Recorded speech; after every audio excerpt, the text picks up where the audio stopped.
Hey guys, GC here. I hope everyone's doing well. Today, just because I have a bit of time, I wanted to actually show you what my temperature measurement looks like. So, as you know, I record temperatures every day. I've been doing that for about almost 8 years now, I guess. I live in the same spot. My thermometer is outside on the balcony, it doesn't move. The only time it moves is when I change the battery, but that's pretty rare. And again, I make sure to put it outside. I mean, what happens is like if you change the battery, it needs a bit of time to cool down or heat up. It depends on the weather compared to the room temperature. I mean, but I make sure to leave it outside for like a good 2 hours, and then I will take the measurement for that day. After that day, it's fine for months as long as the battery lasts. Anyway, so the first point I want to make here is very simple. Now, temperature record, it needs to have a purpose. I mean, you can measure temperatures. I mean, I can measure my body temperature just for fun, uh, but if there is no purpose, then it's basically just for fun. There's no point really in doing that. Or you could have water, and you can measure. You can boil the water, and you can measure the temperature increasing. I don't know why you would really do that, but you could do that. But again, there is no real purpose, I guess, to do that. So first of all, yeah, when you measure temperatures, you need to have a goal. You need to have a purpose why you're measuring temperatures. Now, my goal is because, I'm a climate change guy. I made my entire course on climate change, which is available on YouTube, entirely free, by the way.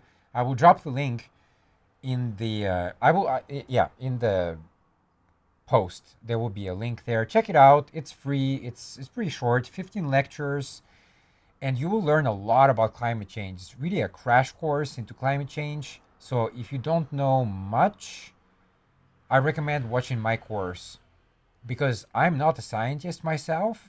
I do understand the science though, and but I talk in a very kind of casual way. So there's nothing too complicated there. It's just the minimums that you need to know to understand climate change. Okay. So, okay, now we come back to this thing. So, in climate change, we know because of our emissions, CO2 emissions and methane emissions, and also some other gases, but mostly CO2 and methane, they basically act like a blanket.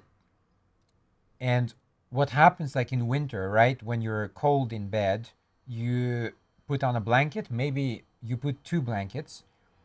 I mean, for example, my bed behind me has two blankets, but that's because one blanket is actually very, very thin, and with the air conditioner, it can get a little bit chilly, and so at the moment I use two blankets, but both of them are very thin. But you get the picture. When you're cold, you use a blanket. But now imagine that basically what you do is you keep adding blankets. I don't know, you end up with like 10 blankets, some of them very thick. Is that going to be a comfortable night sleeping under 10 blankets? Well, first of all, it's very heavy. And secondly, of course, it's going to get very, very, very hot. It's going to be unbearably hot. And you just want to take off the blankets as quickly as possible. That's in a nutshell how greenhouse gases work in our planet. I know it's obviously a bit more complicated than that, but just to explain it to the average person on the street, that's a good analogy. So yeah, we look at that. We know that we pump out more and more gases into the atmosphere. Now these gases come from homes, but they also come from industry, from transportation, and from farming. There is also other sources, of course, like for example deforestation, and cement production. There's others, but these are kind of really the major ones. Okay, we keep doing that. We keep pumping these gases into the atmosphere, and we can't see them,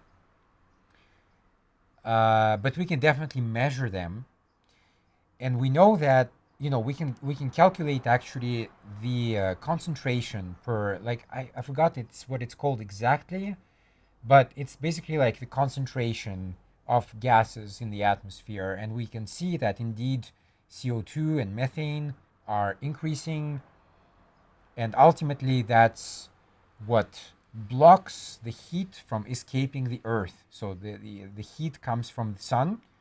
Heat is also generated in the planet, but mostly when we talk about heat, it comes from the sun.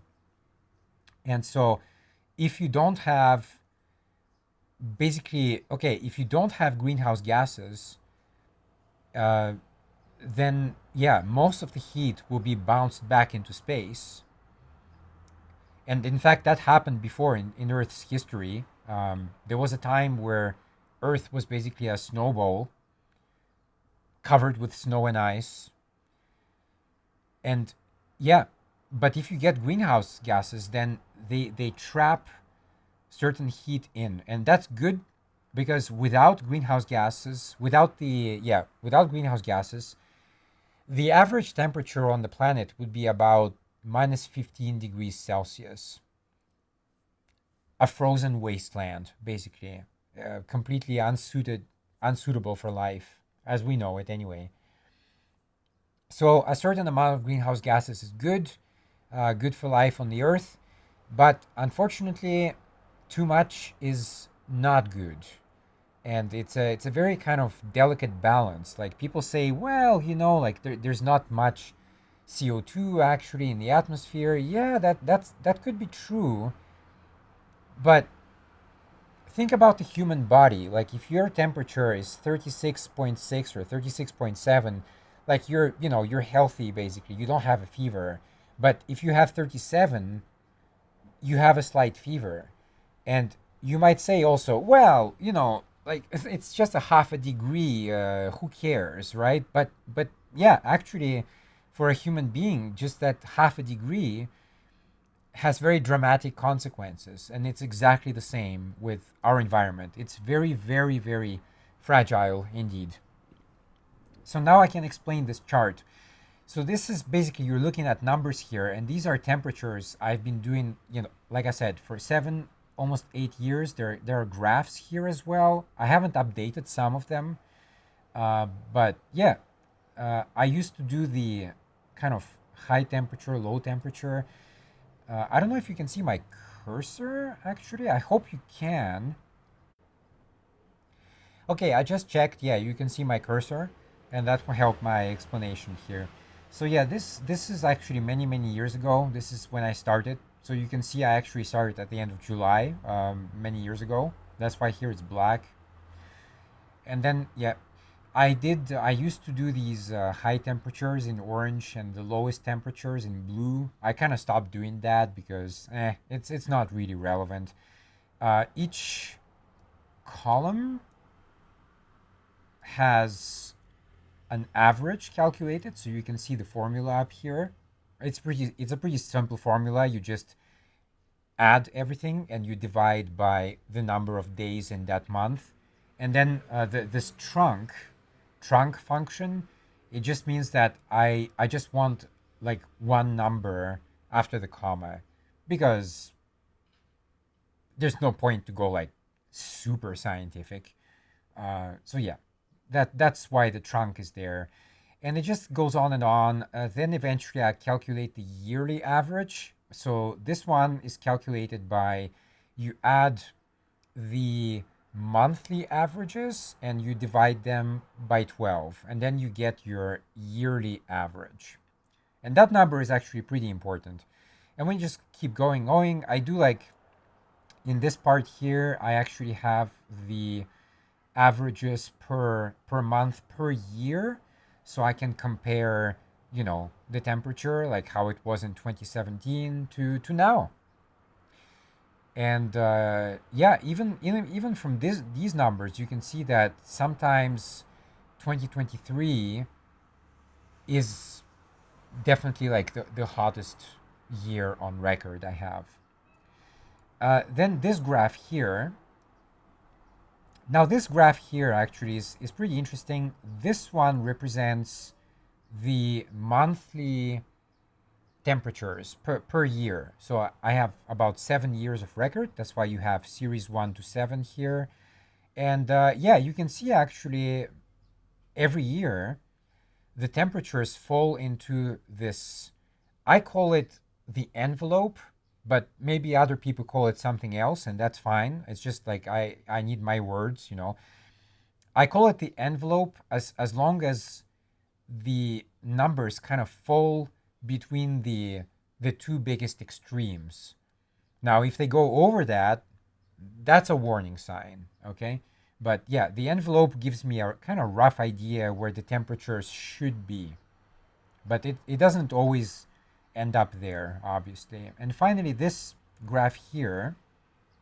Now, this one is showing the yearly averages. So again, 7 years. And we start in 2017 back there. We go to 2023 up here. So actually, 2023 is not done yet. This is a prediction. Uh, I kind of estimated the temperatures in June, July. Yeah, June and July, because after that I restart my cycle. But these last 2 months, I kind of just gave it a constant for now, but it will change. But you can see that actually this year is going to be bad. I mean, it's really up there. It's going to be just a little bit better than the worst year we had so far. And finally, the final comment I want to make here is that if you look, you could expand this graph. I mean, you can find actual data, that goes much longer than I do, and you'll see the same pattern there. It basically goes. It's like a cartoon teeth kind of thing. It goes up and down like a seesaw pattern, and that's very normal. That's absolutely fine. But the problem is, overall, the temperatures are trending up. And so here in this black line, you see, the black line is a trend line. And you can see that it actually goes up. Unfortunately, I can't really see the precise point here, but I can estimate it. I think here it's like 16.9 degrees, and now we are at 17.5 degrees. So basically, just in 7 years, we've gained about point 0.6 points. Yeah, I would say like, yeah, point 0.6 is probably fair. 0.6 degrees in 7 years. Now, again, coming back to my analogy about human beings with temperature being sick or being healthy, half a degree has huge ramifications. Huge. Everything is affected. The temperatures of the water, the temperature for people in the summer, or droughts, floods, events like El Nino, La Nina, etc., etc. Everything is connected. It's not just like one thing somewhere. Everything is connected in this world, and I really fear that many people don't understand that. They really think that, oh well, some fish died somewhere, and that's just kind of an isolated event. But it's not. That's the thing. Everything is connected. Like, we are part of this earth, and everything on this earth is connected, whether you like it or not. That's just the way it is.